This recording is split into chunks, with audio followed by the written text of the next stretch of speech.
कुणाल कामरा एक ऐसी व्यक्ति है, मैं उनको पहचानता हूँ, मैं जानता हूँ, बहुत सालों से जानता हूँ। तो धमकी से डरने वाला वो कलाकार नहीं, वो मर जाएगा लेकिन डरेगा नहीं, वो झुकेगा नहीं। सरकार है, सत्ता है, नहीं तो आपको भी रास्ते पे चलना मुश्किल हो जाएगा। जो धमकी दे रहे हैं नहीं, सत्ता है, सत्य की मस्ती है, ये पावर की मस्ती है। और क्या है, कामरा ने क्या बोला है, इसके खिलाफ पूरा माहौल उठे। कामरा ने किसी का नाम नहीं लिया। इस प्रकार से तोड़ फोड़ करना, ये करना, वो करना,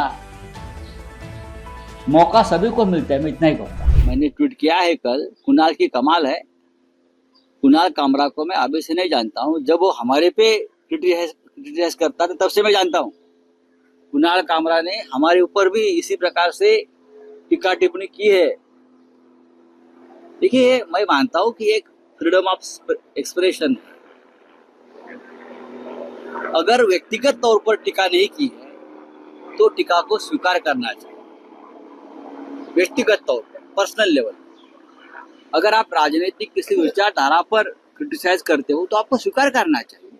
यही देश का लोकतंत्र की एक हमारी ब्यूटी है। कुणाल कामरा का ऑफिस तोड़ दिया, उसका स्टूडियो तोड़ दिया, ये गुंडागर्दी है। मैंने पार्लियामेंट में कहा था 4 दिन पहले, जब मिनिस्ट्री ऑफ होम अफेयर पर चर्चा हो रही थी, मैंने अमित शाह जी के सामने कहा कि आपने देश को पुलिस स्टेट बना दिया है।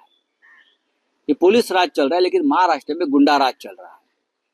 बीड से लेकर नागपुर, नागपुर से लेकर मुंबई, मुंबई के पुलिस कमिश्नर का तबादला होना चाहिए ये केस में। उनके होते हुए कैसा होता है? अब वो किसी को पकड़ लेंगे, ये करेंगे, वो करेंगे। मुख्यमंत्री ने कहा है जो दंगेखोर है नागपुर के, उनको छोड़ूंगा नहीं, और जो नुकसान हुआ है उसकी पूरी भरपाई दंगेखोरों से करेंगे। तो कल खार में जो स्टूडियो तोड़ा है कुणाल कामरा का, उसकी भरपाई कौन करेगा? बहुत ही कमजोर गृह मंत्री इस महाराष्ट्र को मिला है, बहुत कमजोर। वो एक गृह मंत्रालय नहीं चला पा रहा है। कहीं ना कहीं दंगे होते हैं, इस प्रकार की गुंडागर्दी चल रही है, उनके कंट्रोल में नहीं रहा है देवेंद्र जी के। तो मैं अब दिल्ली में जाकर लोगों से बात करूंगा कि महाराष्ट्र में जो चल रहा है उसके ऊपर आवाज उठानी पड़ेगी। अपनी मर्यादा में कोई ये काम करता है, अपनी मर्यादा में, तो उसको क्यों आप कंट्रोल करना का जरूरत है? कुणाल कामरा के पॉडकास्ट मैंने देखे हैं, आप जिनके नाम लिए हैं वो भी मैं देखता हूँ।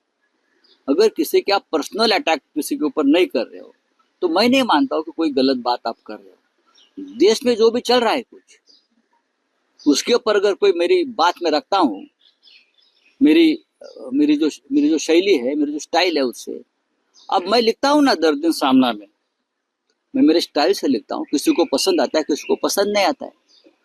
जिसको पसंद नहीं आता है वो मेरे पर क्रिटिसाइज करते हैं, वो मैं एक्सेप्ट करता हूँ।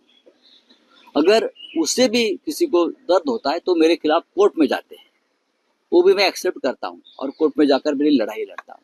आपके पास कानून है, आप कानून के तहत कार्रवाई करो।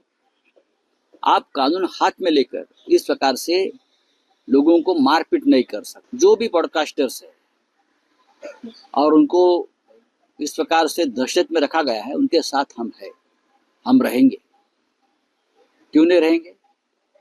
लोकतंत्र है, सबका अधिकार है बोलने का। जब तक आप अपनी मर्यादा और अपनी हद पार नहीं करते तब तक हम आपके साथ रहेंगे। ये धमकी कौन और क्यों दे रहा है मुझे मालूम नहीं। कुणाल कामरा एक ऐसी व्यक्ति है, मैं उनको पहचानता हूँ, मैं जानता हूँ, बहुत सालों से जानता हूँ। तो धमकी से डरने वाला वो कलाकार नहीं है, वो मर जाएगा लेकिन डरेगा नहीं, वो झुकेगा नहीं। मैं उनको पहचानता हूँ।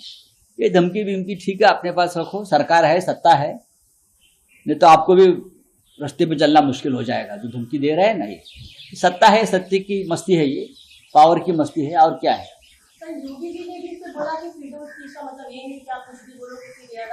देखिए, ये बात मैं मानता हूँ, योगी जी की बात मानता हूँ कि फ्रीडम ऑफ स्पीच का मतलब ये नहीं कि कोई कुछ भी बोले, लेकिन कामरा ने क्या बोला है, इसके खिलाफ ये पूरा माहौल उठे। कामरा ने किसी का नाम नहीं लिया। एक जो स्थिति महाराष्ट्र में पैदा हुई है उसके ऊपर उसने एक टिप्पणी की है, व्यंग्य किया है। जैसे मैं तो बहुत से कवियों की सुनता हूँ, संपत सरल जी की बातें सुनता हूँ, कुमार विश्वास की बात सुनता हूँ, हाँ, सुरेंद्र शर्मा की मैं कविताएं सुनता हूं, आप सुन लीजिए ना, व्यंग्य ही होता है ये। और कुणाल कामरा ने भी यही इस प्रकार से व्यंग्य अगर किया है, तो आपने इस प्रकार से तोड़फोड़ करना, ये करना, वो करना, मौका सभी को मिलता है, मैं इतना ही कहूंगा।